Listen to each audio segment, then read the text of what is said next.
Supreme court ने फौजी अदालतों में सिविलियंस का ट्रायल कलअदम करार देने के खिलाफ केस पर 8 जुलाई को समाअत का तहरीरी हुक्म जारी कर दिया। हुक्मनामे के मुताबिक ज़ेर हिरासत मुल्ज़िमान के अहले खाना ने मुलाकातें न होने और बुरे सलूक की शिकायत की। अटॉर्नी जनरल ने मुलाकात कराने की यकीन दहानी करा दी। घर से लाया गया खाना फराहम करने से मुतालिक भी आगाह करेंगे। अदालत ने लाहौर हाईकोर्ट बार और बार एसोसिएशन के फरीक की बनने की दरख्वास्त भी मंजूर कर ली है। सुप्रीम कोर्ट के हुक्मनामे में जस्टिस शाहिद वहीद और जस्टिस शाहिद बिलाल के इख्तलाफी नोट भी शामिल हैं। खबरों का सिलसिला आगे बढ़ाएं। आपको बताएं कि IMF से छुटकारा पाना है तो बातें नहीं, काम करना होगा, कड़वे फैसले करना पड़ेंगे। कराची पोर्ट पर 1200 अरब रुपए की करप्शन हो रही है, बिजली के लाले पड़े हैं और बिजली चोरी हो रही है। वजीर आजम शहबाज शरीफ का काबीना इजलास से खिताब, कहा गरीब अवाम पर टैक्स लगाने का कल्चर बन चुका है। किसी वजारत ने सुस्ती दिखाई तो बर्दाश्त नहीं करूंगा। वजीर आजम ने मजीद क्या कहा, आपको सुनवाते हैं। ये चीजें इस तरह नहीं चल सकती। डीप सेक्टर रिफॉर्म्स लाने पड़ेंगे, कड़वे फैसले करने पड़ेंगे। IMF का एक निज़ाम है चलाना, उसके बगैर अगर गुजारा हो सकता था तो हम क्यों जाते। मेरी और आप सबकी दुआ है कि ये आखिरी मौका हो IMF के पास जाने का, लेकिन ये बातों से तो नहीं होगा, ये कुर्बानी और इसरार का सफ़र है।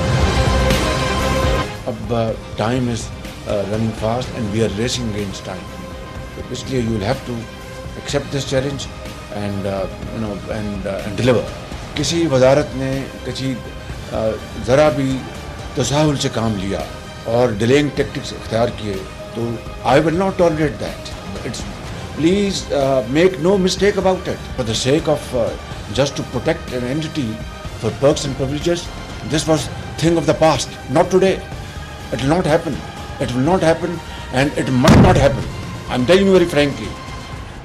कौमी असम्बली में अपोजिशन ने वज़ीर आज़म की तकरीर के दौरान एहतजाज और नारेबाजी की। मियां शहबाज शरीफ ने कहा कि गंदम बरामद करने का कोई फैसला नहीं किया।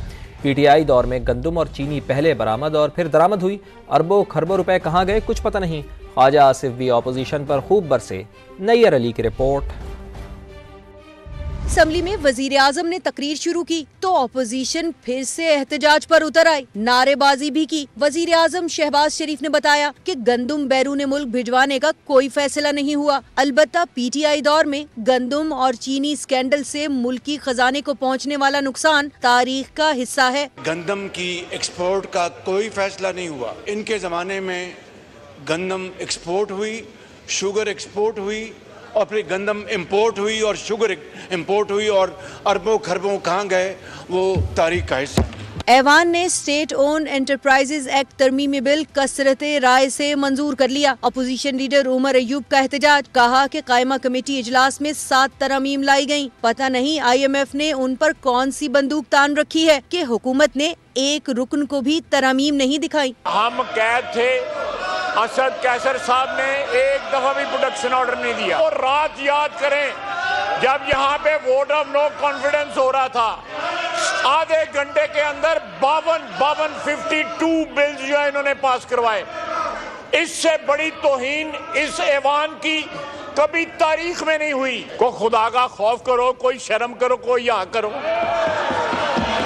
कौमी असम्बली में वजीरिस्तान में शहीद होने वाले कैप्टन उसामा समेत दीगर जवानों और आज़ाद कश्मीर में ट्रैफिक हादसे में जाँ बहक अफराद के लिए फातिहा खानी भी की गई। बाद में इजलास गैर मुअय्यना मुद्दत के लिए मुलतवी कर दिया गया। नैयर अली, सामा, इस्लामाबाद।